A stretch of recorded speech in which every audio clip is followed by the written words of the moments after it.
My mother said. Your sister is the star. You're the foundation, you're built to hold things up. So I stood tall. Then they asked for $85,000. What I did left them speechless. I looked around the room. The weight of those words sinking in. The soft hum of the refrigerator was the only sound, a stark contrast to the tension in the air. My parents sat on the couch, looking more like strangers than family. Mom, her back stiff, and hands folded neatly in her lap, looked at me with an expectant gaze. Dad was beside her, staring at the carpet, his face unreadable. I hadn't seen him look like that in years. Not since the time I wrecked his truck at 17. He always had something to say back then, even when it was hard. But today, he was silent. Thanks for coming on such short notice, sweetheart. Mom's voice cut through the quiet, smooth and calculated. Like she was trying to mask whatever it was she needed from me. But I knew better. I set my work bag down on the armchair, feeling the weight of the moment. This wasn't a casual visit. You said it was urgent, I replied, trying to sound calm, though my stomach twisted. Dad cleared his throat. That was the first sign. Something was wrong. He hadn't looked me in the eye once since I'd arrived. I could feel the familiar sinking feeling of dread. He was about to ask me for something again. Mom sat up straighter, as if to prepare herself for something. Tatum and Garrett are losing the house, she said, her voice steady, but carrying a hidden tension. My heart dropped. Tatum was my younger sister, and Garrett her husband. They always had trouble with money, but this was different. I blinked, trying to process the words. The house was everything to them. The bank gave us 30 days. Garrett added, his voice too casual, as if this were a simple inconvenience. But it wasn't. Nangle is the hair. Was the kind of situation that could ruin everything. I looked at Tatum, sitting on the ottoman, holding a tissue to her eyes. Carrigal and large hair. She looked perfectly composed, her mascara flawless, her face the picture of someone who had no real worries. I could see Playfair. I could see the rehearsed tears, the act she'd perfected over the years to get what she wanted. We've already helped as much as we can, Mom continued, her voice softening like it always did. When she was about to pull me in. What took $40,000 from our 401k? Last month. $40,000. Dad's retirement savings. Gone. That was money Dad had spent his entire life building. A cushion for when he could finally retire. Gone just like that. My stomach tightened. How had we gotten here? And now? We need you to cover the rest, Mom said. $85,000. The words hung in the air like a dark cloud. $85,000. The amount felt unreal. Like a number I couldn't wrap my head around. I repeated the number in my mind. $85,000. Mom's eyes held mine, but there was no apology in her gaze. Only expectation. I know it's a lot, sweetheart, she said, her voice shifting slightly. But family takes care of family. I glanced at Dad again. His eyes remained fixed on the carpet, his hands tightly clasped in his lap. This was the man who had taught me to stand strong in the face of adversity. Yet now, he couldn't even look me in the eye. My gaze shifted to Tatum's handbag, sitting casually on the coffee table between us. A Valentino Garavani. Cream leather, gold hardware. $3,000, at least. I knew that. Because one of the partners at my firm carried the same bag. And then there was the fresh gel manicure on her hands. The intricate nail art. Another $60 at minimum. I glanced at Garrett's key fob on the side table. A Ford Raptor. Fully loaded. $70,000, easy. He leased it, but they couldn't pay their mortgage. I felt my ears start to ring just a little. The air in the room seemed to tilt. When did you buy that bag? The question slipped out before I could stop it. My voice had a professional edge. A tone I used at work, when things didn't add up. But it wasn't meant to sound so cold. Tatum's eyes widened, and she quickly looked at Mom and Garrett, before she answered. It was a gift. Your birthday was 2 months ago, I said, keeping my voice steady. 2 months ago, and you were already behind on the mortgage. Garrett pushed off the wall, stepping forward. Look, we had some unexpected expenses. What kind of expenses? I asked. My voice sharp now. The room fell silent. Mom's jaw tightened, and I could see her calculating her next move. The gears were shifting in her mind. Ken. Something inside me clicked, like a lock unlocking. I thought back to the 4th of July barbecue, when I was 17. My family had gathered around the picnic table, and Mom's voice had carried over the chatter. Tatum is the star who needs a stage. Kylie. She's the foundation. She'll always be there to hold everything up when it falls. Everyone had laughed, and I had laughed too. Because that's what you did. You smiled. And you picked up the trash and you held everything up. But I was 32 now. And I was still picking up the trash. My hands started to tremble. So I pressed them flat against my thighs. I need full access to every bank account and credit card statement before I transfer anything, I said, my voice firm. Mom's face went blank with shock. This wasn't in the script. Excuse me. Tatum's voice pitched up. You don't trust your own sister. I trust Data, I said, surprising myself with the steadiness of my voice. No access. No money. Garrett stepped forward, his expression shifting into that condescending smile I knew so well. Kylie. I think you're misunderstanding the situation. This is about family, not some corporate audit. Oh. I'm a forensic accountant, I said, standing up. Garrett actually took a step back. I audit corporations for a living. If you want $85,000 of my money, I audit you first. Mom opened her mouth. But I was already walking toward the door. Send me the login credentials for everything. Bank accounts. Credit cards, investment accounts. Everything. I paused at the door, my hand on the doorknob. Or the bank forecloses. And you figure it out yourselves. And I walked out. Before they could respond, before Mom could deploy the guilt, before Tatum could cry real tears, before Garrett could mansplain finance to someone who made twice his annual income. In my car, the world felt distant. The hum of the engine, the warmth of the leather seats. Everything felt like a sanctuary.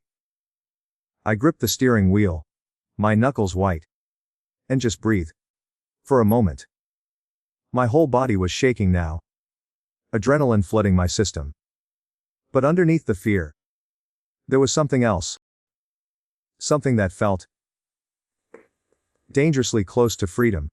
I sat in my car for a long time, staring out at the empty street. The weight of the world felt like it was pressing against my chest. I wasn't sure if it was the anger or the adrenaline. But I could feel it in every muscle, every breath. My hand shook as I gripped the steering wheel, and it took everything I had to steady myself. But I couldn't go back. I couldn't undo what had just happened. I had walked out. I had walked out for the first time in my life, And something in me felt different. Stronger, maybe. Or maybe just free. But what now? My mind raced as I replayed the moment over and over. The way Mom had looked at me, her expression full of disbelief and shock. As if she never thought I would stand up to her. As if I was just supposed to keep being the one to pick up the pieces. It wasn't just about the money. It wasn't even just about Tatum or Garrett. It was about something deeper. The years of conditioning that had made me the foundation of the family. The one who always held things up when they fell. And in return, nothing but guilt. Nothing but expectations. I was always supposed to be there for them. Always. And for the first time, I wasn't. I drove home, the streets blurring around me. The familiar ankle-length hair. The familiar landmarks of my neighborhood felt different, almost like I was seeing them for the first time. The tall oak tree in front of my house, the red brick walls of the building I passed every morning on my way to work. Each woman, the corner store that had been there since I was a kid. Everything felt oddly distant. I parked in front of my house and walked inside. The house was quiet. Illy. Evra was sitting in the living room, his laptop open in front of him. He glanced up when I walked in, his expression soft but serious. "You okay?" he asked, his voice low, like he could already tell something was off. I didn't answer immediately. I went straight to the kitchen, grabbed a glass of water, and sat at the counter. Ezra's eyes followed me. And I could tell he was waiting for me to say something. I did it. I finally said, my voice barely above a whisper. I walked out. Ezra raised his eyebrows but didn't speak. He was giving me space to process. I couldn't do it anymore. I continued, my hands trembling slightly as I set the glass down. I couldn't be the one who always bails them out. I couldn't keep playing the role of the foundation. Ezra nodded. His eyes understanding, but careful. You did the right thing. I shook my head. It doesn't feel like the right thing. I feel like I just set fire to everything. He stood up and moved to my side, placing a hand on my shoulder. You didn't set fire to anything. You just stopped letting them use you. Hair. I closed my eyes, the weight of it all finally sinking in. It wasn't just about the money. It was about the years of living under their expectations. The years of letting them take everything from me. And what had I gotten in return? Guilt. Always guilt. They never asked if I needed help. They never asked if I was okay. They just took. They were counting on me. I whispered, my voice catching in my throat. They still think I'll just fix it. But I can't fix them. I'm not their savior. You're not. Ezra said softly. You've been carrying them for years, Kylie. It's time to let go. I looked at him, feeling something shift inside of me. I don't know if I can. I've always been the one who holds everything up. The one who makes sure everyone is okay. What if they fall apart without me? They will, he said, his voice steady. But that's not your responsibility anymore. A deep breath, letting the truth settle in. My role in this family had always been clear, to be the foundation. But it was a role that had drained me, a role that had left me empty. And now, for the first time, I was starting to see that maybe I wasn't meant to hold everyone else up. Maybe it was time to build something for myself. Ezra sat beside me, not saying anything for a moment. Just letting the silence hang between us. You'll be okay, he said eventually. You're strong, Kylie. Stronger than you think. I didn't feel strong. But I nodded anyway, taking comfort in his words. I needed time to process everything. To figure out who I was outside of my family's expectations. For the first time, I had taken a step back. And while I felt lost, there was something else. Something deep down that told me this was the right thing. This was the moment I had been waiting for. I had walked out. And for the first time, I was ready to start walking towards something that was mine. I just didn't know what that something was yet. The next few days passed in a blur. I tried to focus on work, but my mind kept drifting back to the conversation at my parents' house. The words, $85,000, kept echoing in my mind, the weight of the number pressing down on me with every passing minute. White Hat had ankle-length hair. I hadn't realized how deeply it would affect me, how much it would take to unpick the emotions tangled up in it. I had always the one to clean up after everyone. I had always been the one who held everything together, without ever asking for anything in return. And now for the first time, I was facing the full brunt of what it meant to be the foundation. What it meant to give until you had nothing left. I wasn't just angry anymore.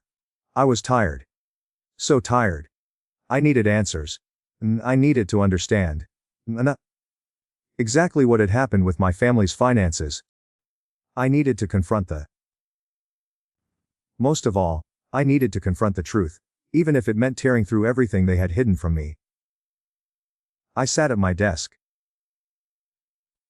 The file spread out in front of me, a mix of bank statements, credit card bills, and loan documents. I could feel the familiar knot of anxiety tighten in my chest. But I didn't let it stop me. I had a job to do. A job I was good at. My mind clicked into forensic mode, the same mindset I used when reviewing corporate audits. I was no longer just David, the one who always picked up the pieces. I was the auditor now. I was the one who would uncover every detail, every lie. I pulled up Tatum's bank statement first. Each woman in his family had ankle-length hair. I was looking for anything that didn't add up, any hint that could explain the gap between their lifestyle and their financial reality. And there it was. A charge for $12,000, 3 months ago, for a vacation at Cabo Resort and Spa. My heart sank. 3 months ago, right around the time their mortgage payment had bounced. I felt my stomach turn. I clicked through to the next page. Another charge, $30,000, transferred to an account marked Crypto Futures LLC. The name alone set off a red flag. I searched the company online.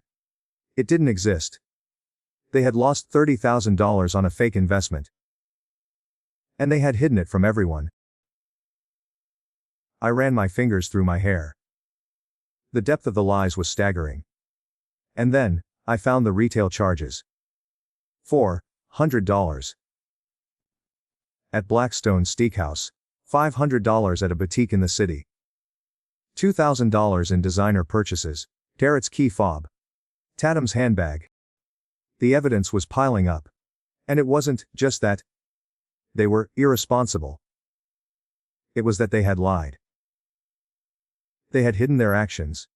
Their reckless spending. While expecting me to cover their mistakes, I stood up from the desk, my hands shaking. This wasn't just about the money. This was about everything. About how my family had never seen me as more than a support beam. They had never asked me how I was doing. They had never asked if I needed help. They just expected me to fix everything for them. And the more I uncovered, the clearer it became. They weren't just financially irresponsible. They had taken me for granted, used me as a safety net. Why? never thinking twice about what it would cost me. I knew I had to confront them. But I couldn't do it on their terms. I had to do it on mine. That afternoon I called Jessica. She had been there for me after I walked out of my parents' house, offering quiet support without pushing me. I needed her perspective. "You're digging, aren't you?" she said when I called her, and I could hear the hint of a smile in her voice.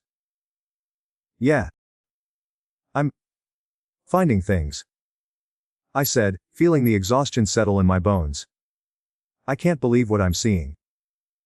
Jessica was quiet for a moment, as if thinking, "You're not saving them this time, are you?" "No," I said, my voice firm. "I'm not saving them. But I'm gonna make them face it. Face what they've done." Jessica let out a breath. "Good. You're stronger than you think, David. Don't let them manipulate you anymore." I ended the call and leaned back in my chair. It was time. Time to confront the people who had always relied on me. The people who had never given me the space to be anything but the foundation they stood on. I wasn't just going to give them the money they wanted. I was going to make them understand the cost of their actions. The real cost. The next morning, I took everything I had found, every charge, every hidden expense, and began to write. I wasn't going to just hand them the money they were asking for. I was going to lay out the terms. The loan agreement. Collateral. Interest. Payment schedules. Length hair. I was going to make them sign it, to make them see that their actions had consequences. And I wasn't going to cover for them anymore. The first step in taking control was making sure they understood. Making sure they knew. I wasn't going to be the one who cleaned up their mess again. I wasn't their foundation anymore. I was the architect of my own life. And it was time to rebuild. The days after I gathered the evidence felt like a blur. I spent hours going over documents, spreadsheets, and bank statements, piecing together the full scope of the mess my family had created. Every time I found another lie or another charge that didn't make sense. I felt a mix of anger and disbelief. How had they gotten so deep into this? And why had they never thought to stop, to take responsibility for their actions? By the time I had everything I needed, I felt numb, like I had crossed a point of no return. There was no turning back now. I spent the evening drafting the loan agreement. I had to make sure it was airtight. Every clause, every detail. I wasn't doing this for charity. I wasn't doing this because I was their savior. This wasn't about saving them anymore. It was about making them see the reality of the situation, making them understand the consequences of their choices. The next day, I drove over to my parents' house. I could feel the familiar knot in my stomach tightening with each passing mile. I was nervous, but it was more than just nerves. Twinkle covered. It was the weight of everything I had discovered, everything I had uncovered. It was the knowledge that once I walked in there, nothing would ever be the same. I parked in front of the house and sat for a moment, my hands gripping the steering wheel. I thought about walking away, about just leaving everything behind. But I couldn't. Not anymore. This was something I had to face head on. I walked up to the door, and as soon as I rang the bell, I felt a surge of anxiety. The door opened, and there they were. Mom, Dad, Tatum, and Garrett. Their faces were expectant. Like they knew I was coming but didn't know what to expect. "Sweetheart," Mom said, her voice warm, but there was something underneath it, something that wasn't quite right. "Hey," I replied, my voice steady. We need to talk. I stepped inside, and the air felt thick, like everyone was holding their breath, waiting for me to say something. Each woman in his family had ankle-length hair. I could feel it all. The weight of everything they had expected from me. The weight of all the years I had spent being the foundation. I set the portfolio on the coffee table with a soft thud. And the sound seemed to fill the entire room. The papers inside were neatly arranged bank statements, credit card bills, and the loan agreement I had drafted. I wasn't just here to talk.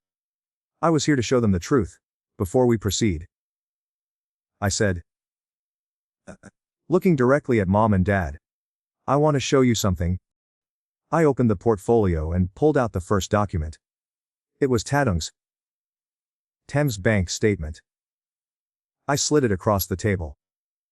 $12,000, I said, keeping my voice calm. Spent on a vacation at Cabo Resort. 3 months ago. The same month your mortgage payment bounced.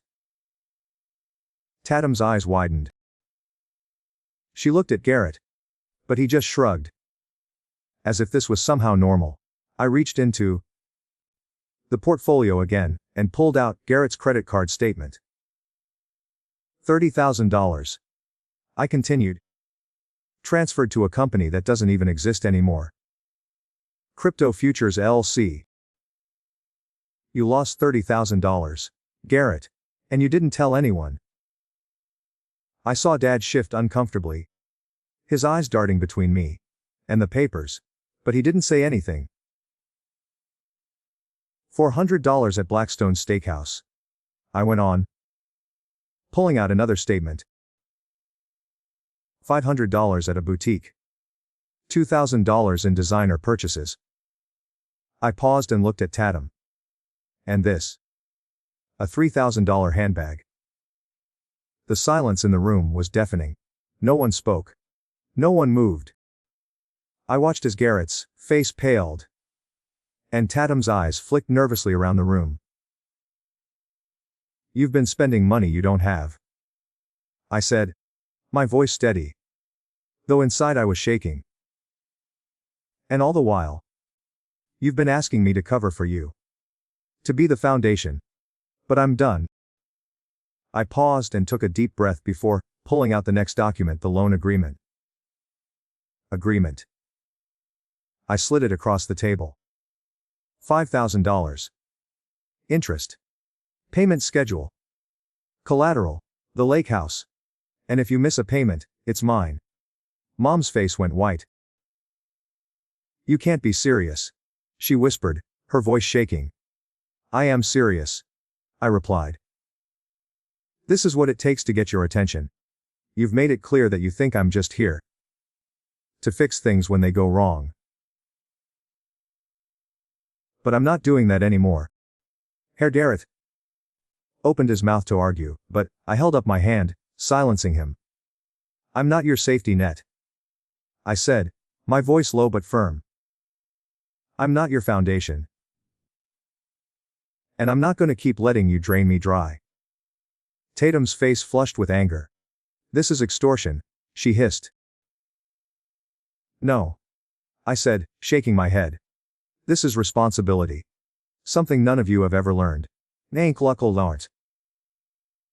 Mom's hand trembled as she reached for the papers, and I could see the conflict in her eyes. She wanted to argue. To convince me that I was being unfair. But I wasn't backing down. Sign it, I said, pushing the papers forward. Or the bank forecloses tomorrow. The room was so still I could hear my own heartbeat. Mom's gaze shifted to Dad, who sat frozen, staring at the papers like they might burst into flames. He was the first to pick up the pen. His hand shook as he signed. He didn't look at me as he set both copies. He didn't look at me as he set the pen down. It was like he had given up. Like he was already defeated. Mom was slower, her hand hovering over the paper. But in the end, she signed too. Her signature was tight, angry. Like She was trying to leave a mark on the page that would somehow make me feel guilty.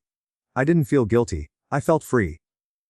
That's it, I said, standing up. You have a payment schedule. Stick to it, or it's mine. I turned to leave, but before I could walk out the door, Mom called out to me. David, please. This isn't you. I stopped, my hand on the doorknob. No, Mom. This is exactly who I am. And with that, I walked out. I walked out, closing the door behind me, knowing that for the first time, I had finally taken control of my own life. The following days passed in a strange silence. I stayed focused on work, though my mind kept returning to the confrontation with my family. Every time I sat at my desk, I found myself thinking about the looks on their faces as I laid out the loan agreement. It was hard to shake the image of Mom's desperate eyes, Dad's silent resignation, and Tatum's barely contained rage. But what struck me most was the sense of finality that came with it. I had done something irreversible. Each one I never thought I'd have the courage to do. I kept replaying have the courage to do. I kept replaying those moments in my head, especially the part where I stood tall, where I spoke the truth. Everlackland. I wasn't just demanding payment for their mistakes. I was claiming something for myself. Hair. The freedom to live my life without constantly sacrificing for them. It wasn't easy though. Every time my phone buzzed, I dreaded hearing from them. I didn't want to deal with their apologies or excuses. I needed time to think, to breathe, to find out who I was, without being defined by my family's needs. I didn't hear from them for 2 days, and I thought, maybe they were finally processing the weight of what had happened. But on the 3rd day, my phone rang, while I was sitting at my desk, the name, Mom, lighting up the screen. I hesitated for a moment, my finger hovering over the Norton button, but something in me urged me to pick up.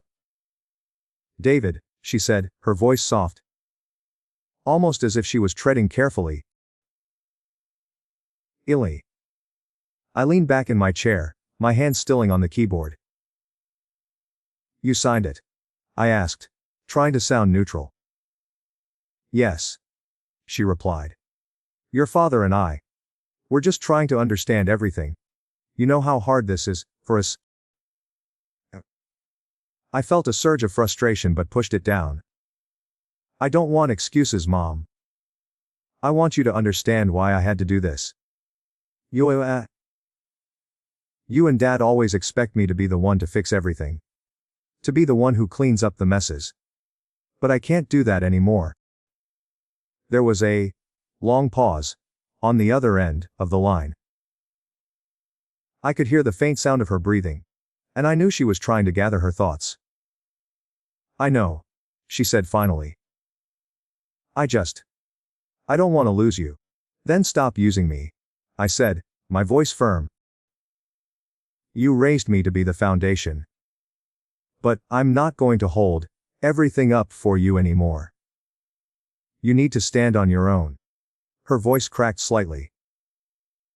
I never meant for you to feel that way, David. You're my son. I don't know what I'd do without you. I squeezed my eyes shut, a wave of emotion threatening to overtake me. You'll figure it out, I said softly. You always do. There was another silence before she spoke again, this time with a quieter tone. I'll send the payments, David. You'll get what you need. We'll do it your way. Good, I said, nodding even though she couldn't see me. But remember, this isn't just about money. It's about respect. I need to know that you understand that. I do, she said. I promise. We hung up, and I sat there for a moment, feeling both relief and uncertainty wash over me. The ankle-length hair, part of me wanted to believe that things could get better, that this would be the turning point. And, Other part of me felt the weight of the future ahead. What would happen next? Would they change? Or would it be the same cycle all over again? Later that evening, Jessica called me. Woman, in his family had ankle-length hair. I hadn't heard from her in a couple of days, and her voice felt like a welcome change from the tension that had been hanging over me. "You okay?" she asked, her tone gentle. I said, trying to keep the wariness out of my voice. "I just had a conversation with Mom. It's over, I guess." "Over?" she repeated. "What does that mean?" "I mean, they signed the agreement." I explained. "But it feels like it's just the beginning of something else." "I'm still not sure they get it." "Of course they don't," she said, matter-of-factly. "But they will. This is the first step, David. You can't fix everything at once." "But you've made them listen." I let her words sink in. She was right. I had made them listen. And that was something I had never done before. "I know," I said quietly. "But it still feels like I'm waiting for the other shoe to drop." She paused for a moment, then spoke softly. "That's because you're used to waiting, David. You've spent your whole life waiting for them to come around, to see you for who you really are. But now, you're not waiting anymore. You're taking charge. And that's a big deal." I sat in silence for a moment, her words settling deep inside me. Taking charge. It was something I had never truly done before. I had always been the one who held everything together, who put others first. But now, I was learning to put myself first. And it was harder than I thought, but also freeing in a way I had never experienced. "Thanks, Jessica," I said finally, feeling a little lighter. I needed to hear that. She laughed softly. "Anytime, you've got this, David." The call ended, and I sat back in my chair, looking out the window. The sun was setting, painting the sky in shades of orange and pink. For the first time in a long time, I felt like I was on the edge of something new. Something mine. The road ahead wasn't clear, but for the first time, I wasn't afraid to walk it. I had taken the first step. And there was no turning back. The next few days were a strange mix of relief and lingering tension. The signatures had been signed. The terms laid out, and now it felt like the waiting game had begun. I had set everything in motion, but I still wasn't sure what the fallout would look like. My family, especially Mom, had reluctantly agreed. But it felt like a fragile truce. Would they truly understand? Would they change? I spent most of that week buried in work. length hair. The constant hum of office life was a welcome distraction. But even then, my mind kept wandering back to the events of the past few days. Every time I saw the evidence, those bank statements, those credit card bills, it brought back the anger and the sense of betrayal. But it was more than that.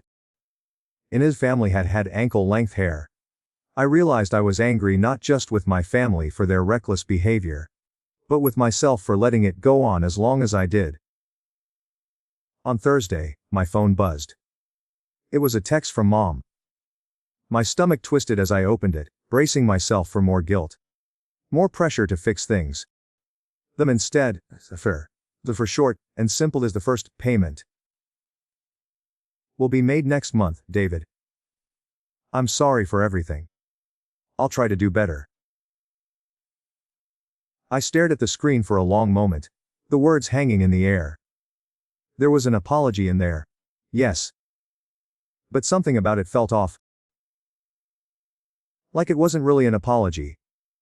More like a necessary concession. Mom didn't change overnight. I put the phone down. and ran my hands through my hair. I knew I had made the right decision. But part of me still felt a sting. Was I supposed to feel better about this? I couldn't decide. Friday evening. I met Jessica for drinks at a small bar near my apartment. I needed someone to talk to. Someone who wasn't emotionally invested in my family drama. Someone who could remind me why I'd done what I did. She was already there when I walked in, sitting at the corner booth, with a glass of wine in front of her. She smiled as I slid into the seat across from her. "How's the family?" she asked, the casual tone in her voice masking the curiosity beneath. "Same," I said, shaking my head. "Nothing's changed. They signed the agreement, but I'm not sure they've really heard me." Jessica studied me for a moment. "Yeah, that sounds about right. They've never really listened to you, have they?" "No," I said, my voice tinged with frustration. "Ain't I done being the one who holds everything up for them?" "It's harder than I thought, Jess. Every time I get a message from Mom, it's like she's trying to make me feel guilty. Like I'm the bad guy for finally setting a boundary." "You're not the bad guy," Jessica said firmly. "You're setting boundaries. Because they never had any before. That's on them. Not you." I took a deep breath, letting her words sink in. "I know. But it still feels like I've broken something, you know. Like I've pulled apart a piece of myself." She reached across the table and put a hand on mine. "You didn't break anything. David. You're just putting yourself first for once. And that's okay. You've been carrying them for years. It's their turn to figure things out." I nodded, trying to process the weight of her words. For the first time, I realized that I had been so focused on what I was losing, what I was walking away from, that I hadn't really thought about what I was gaining. I wasn't just putting distance between me and my family. I was stepping into a life where I wasn't defined by their needs or expectations. "I know you're right," I said, quietly. "But I still feel unsure. Like I don't know who I am without them leaning on me." "You'll figure it out," she said, her smile reassuring. "And when you do, it'll be the most freeing thing in the world. Trust me." I wanted to believe her, and deep down, I did. But it was hard to shake the feeling that I was standing at the edge of something unknown. Something terrifying. As we talked more, the weight on my chest seemed to lift little by little. Minded me of the person I had been before all of this. Someone who was strong, capable, independent. And for the first time in a long time, I could feel a spark of that person again. By the time I left the bar, the night air felt different. Lighter. The streets felt like they had more room for me. Like I wasn't just a passenger in my own life anymore. I had taken control. And for the first time, it didn't feel like I was running away from my family's problems. It felt like I was finally walking towards something that was mine. Something I could build. When I got home, I glanced at my phone. There was another text from Mom. I had been bracing myself for something more, but this one was different, simple. To the point. It read, "I've transferred the payment. Hey Nalfelsen had Ankanohar. Thank you for helping us. I know you'll never ask for anything in return. But I hope one day you'll let me repay you." I stared at the screen. The words sinking in slowly. Was this it? Was this the apology I'd been waiting for? Or was it just another way of putting me in a position to keep giving? I didn't know.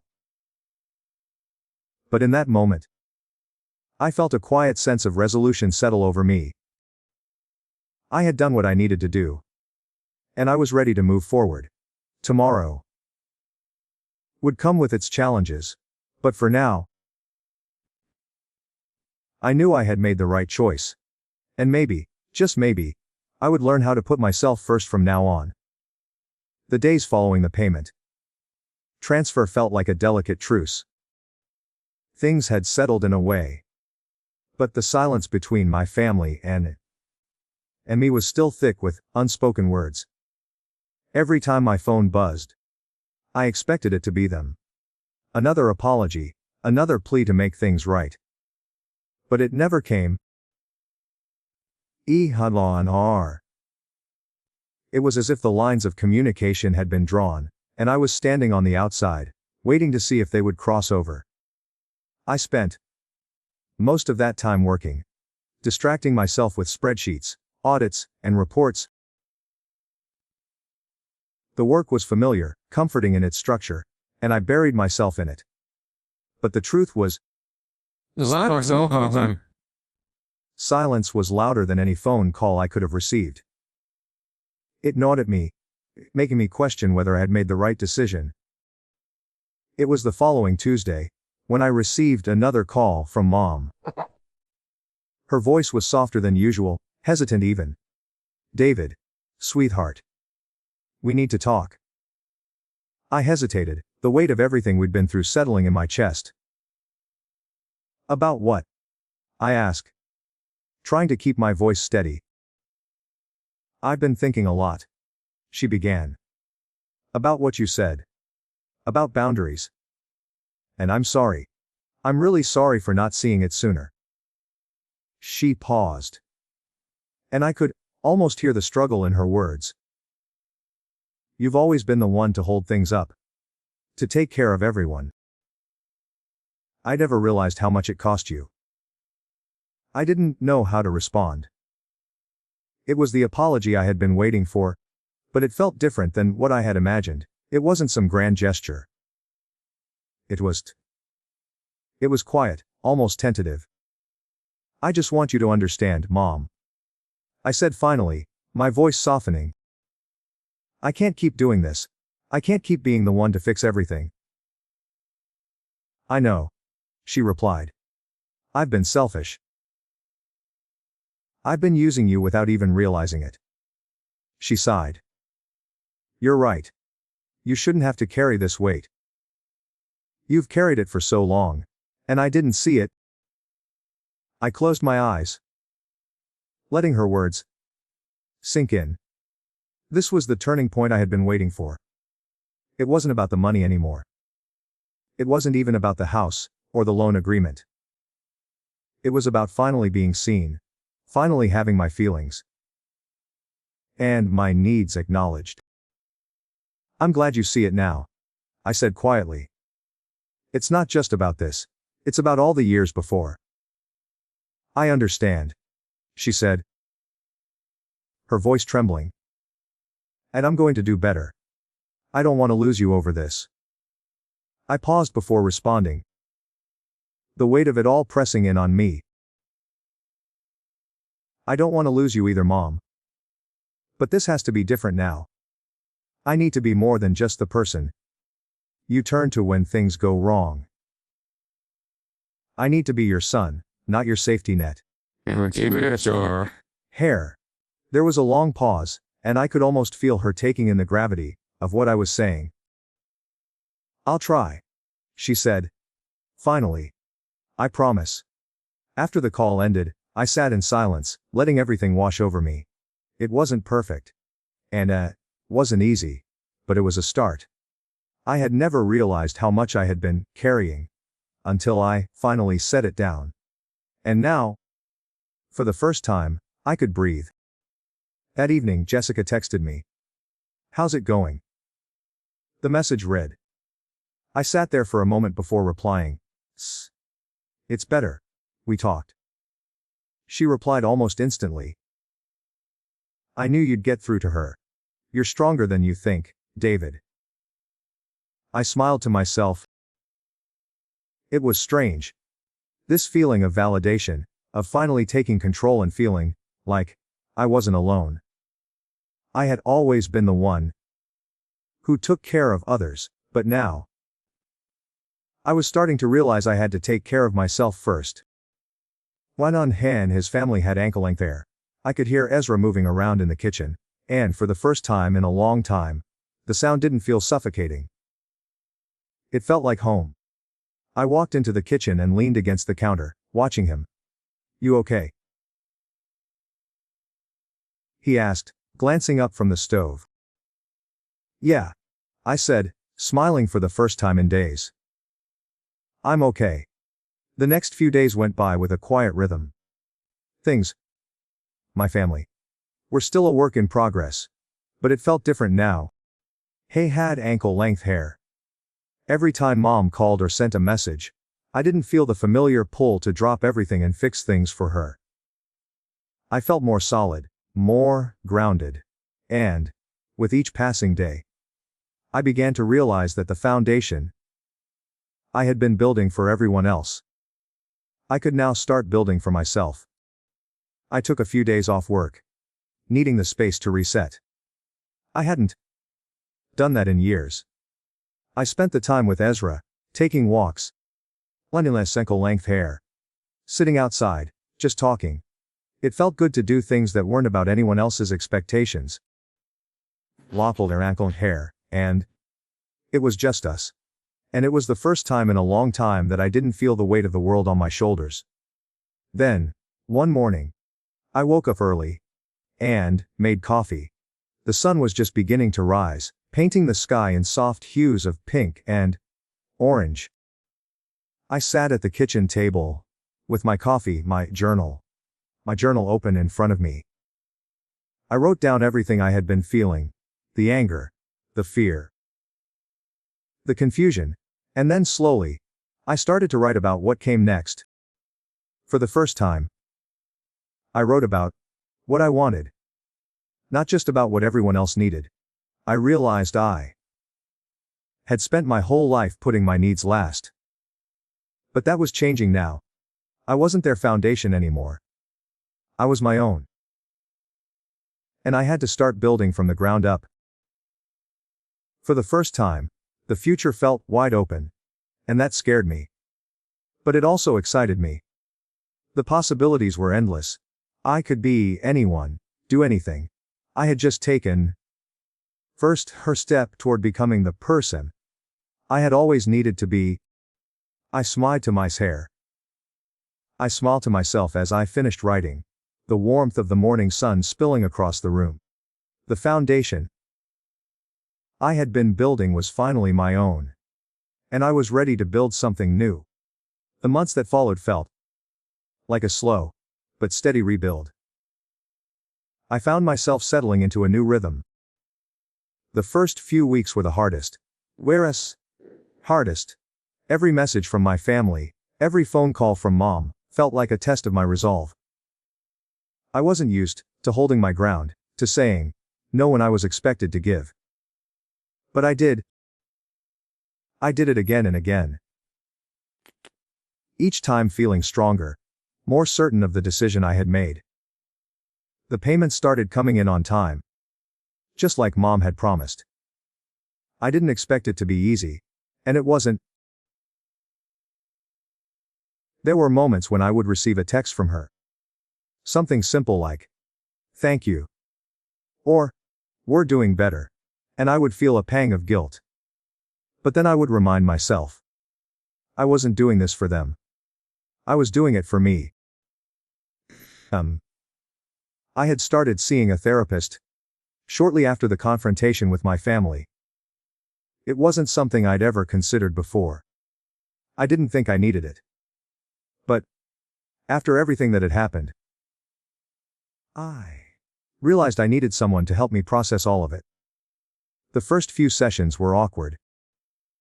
I didn't know how to talk about my feelings, especially when it came to my family. But slowly, I began to unpack everything. I began to understand that my anger wasn't just about the money, or the loan, or even my family's reckless behavior. Electrifying ankler. It was about all the years of feeling like I had to be the one to hold everything together.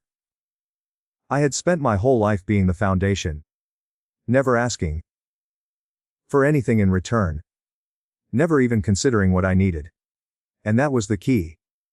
I had never asked for anything. But it was time to start. As the weeks passed, the distance between my family and me grew. It wasn't a sharp break, but a slow unraveling. We spoke less, saw each other less. The calls became fewer, and the conversations shorter. They had gotten what they needed from me. Financially, at least, but emotionally, I was still an enigma to them. While she calmly had ankle-length hair, I wasn't the person they had always relied on. I wasn't the one who would always pick up the pieces. And I think, in a way, that scared them. But I wasn't scared anymore. The work I had done with my therapist began to pay off. I felt more grounded, more certain of who I was, what I wanted. I started doing things for myself. I took trips. I joined a weekend hiking group. I reconnected with friends I hadn't spoken to in years. I started to feel like I was finally living for myself. Then one Saturday morning, a flirty of hair, and about 6 months after everything had settled, I sat in my favorite coffee shop, looking out the window at the busy street. Higher. The morning sunlight filtered through the trees, casting long shadows across the sidewalk. The world was moving around me, and worth the fan. But, for the first time, I didn't feel like I was part of someone else's story. I felt like I was living my own. I had come so far. Since that day I had walked out of my parents' house. I had rebuilt my sense of self, learned to set boundaries, and finally put myself first. It wasn't easy. It still wasn't. But every day, I felt stronger. Every day, I felt more certain that I was on the right path. Ezra had been with me through all of it.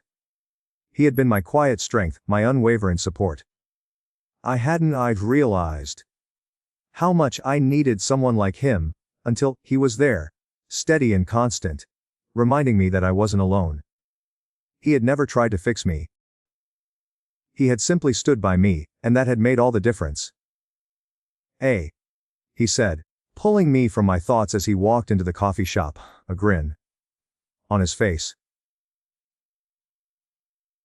"You're in your own little world today." I smiled up at him, feeling a warmth spread through me. "I guess I am," I said, just reflecting on everything. How far I've come. He slid into the seat across from me and reached for my hand. "You've come a long way," he said quietly.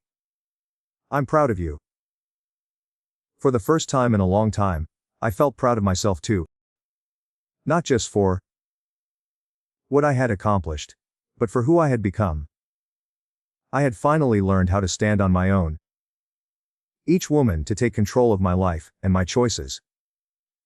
The phone buzzed on the table, and I glanced down at it, half expecting another text from Mom, but it wasn't her. It was Tatum. The message was short. "I'm sorry for everything." My heart tightened for a moment. It wasn't the first time I had heard an apology from her, but this one felt different. It wasn't about the money. It was about something deeper. And, as I read the message again, I realized that I wasn't angry anymore. I wasn't holding on to the bitterness that had fueled so much of my past. I set the phone down and smiled at Ezra.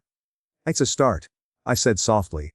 "Good," he replied, squeezing my hand. This is the beginning of something really good for you." The rest of the morning passed in a blur of quiet contentment.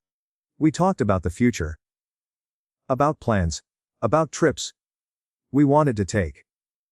There was no weight on my shoulders now. No expectations pulling me in different directions. For the first My life felt like it was truly mine.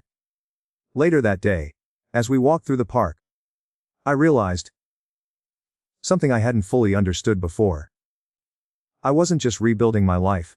I was redesigning it. I wasn't the foundation anymore. I was the architect. And this time, I was building something that would last. The sun was setting as we walked home. The sky painted in shades of purple and orange. Everything felt right. And for the first time in years, I knew I was exactly where I was supposed to be. Hang fair. The foundation had cracked. But what I had built in its place was stronger than anything ever known